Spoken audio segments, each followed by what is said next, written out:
جناب پاکستان سے cargo train کا آغاز کیا گیا ہے 22 جون کو لاہور سے یہ ٹرین روانہ ہوگی جنوبی روس کے لیے اور مجموعی طور پر جو ملک بیچ میں آئے گا یہ جناب پاکستان پہلے 2000 کلومیٹر کا سفر کرے گی لاہور سے تفتان تک جائے گی پاک ایران بارڈر تک وہاں سے تفتان سے آگے زہدان سے آگے جناب یہ ٹرین جائے گی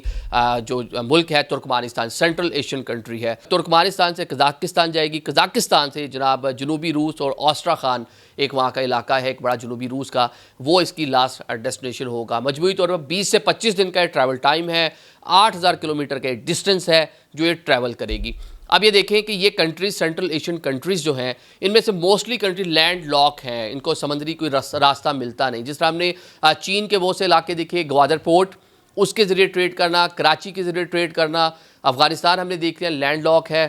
کراچی کے ذریعے افغان ٹرانزٹ کا سارا سامان شمان آتا ہے تو سینٹرل ایشین کنٹریز کی بھی ڈیزائر تھی کہ پاکستان کے ذریعے وہ اپنی ٹریڈ وغیرہ آگے بڑھا سکیں سامان آئے یہاں پہ پاکستان میں اور یہاں سے براستہ ٹرین یا براستہ روڈ ان کنٹریز تک جا سکے